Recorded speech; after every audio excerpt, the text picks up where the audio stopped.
In this video, we will explore project procurement planning. Procurement. Now, procurement usually is handled by a department that looks after procuring goods in most organizations. However, I'm going to suggest in the next couple slides that project managers need to start taking a more active role in understanding procurement. The reason I suggest that project managers should, in fact, take a more active role in procurement planning is because we're not just procuring goods anymore. We're actually procuring skills or talent or organizations that could perform tasks for us as part of our project. And the reason for this is quite simple, is that we often don't have those specialized skills within our organization. So we have to go and seek those skills from other organizations. And it means that we have to procure them, and it means we actually have to set up contracts with them and have some sort of idea of how they can actually achieve that. So we'll touch about a couple of different documents that we'd use to do procurement of resources.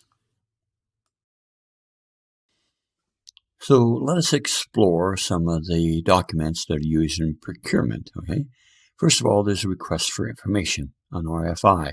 Request for information is when you don't really know what you want, but you know that you want something. So what you do is you come up with a little guideline and ask people to provide information about how you would actually achieve something and send it off to organizations that specialize in that. Let me give you a good example. Let's take project management, for example. Let's say that within your organization, you don't have any project management office, you don't have any special project management people there, but you have this very important project. What you do is you would send off a request for information because you have no idea what are the main components in project management, and you would send off a request for information for project management companies that provide that service that you then would get some idea of what components, what things need to take place in order for a project to be run successfully. So that's an idea where you use an RFI. A request for a quotation is basically when you know what you want and you can explicitly tell what you want, and you can send it out to different organizations, and they are fundamentally competing on price. As simple as that. Now, there is another RFQ. It's called a request for qualifications. The request for qualifications comes about when there may be literally thousands of organizations that would reply back to your request for proposal. And by law, anyone who replies back for a request for proposal has to be evaluated, has to be ranked, and has to be informed of what their ranking is as related to that request for proposal. That may take a huge amount of your time or your project team's time to go through that. If, for example, you do not adequately or equally go through and assess everyone that's applied back for your request for proposal, you're liable to be sued for the full amount of that project that's been awarded to somebody else. Because you have to turn around and evaluate every one of those requests for proposals that's given back to you. So what organizations are doing is they send out what's called a request for qualifications, where they send it out to the thousands of people, but they basically have some criteria that qualifies that organization to go on to the next stage, which is the request for proposal. The request for proposal is basically a document you create that's asking for someone to provide a product or a service to you based on some criteria. And the criteria is spelled out, the evaluation criteria is spelled out for them, and the awarded amount of points awarded for each one of those answers is also spelled out for them.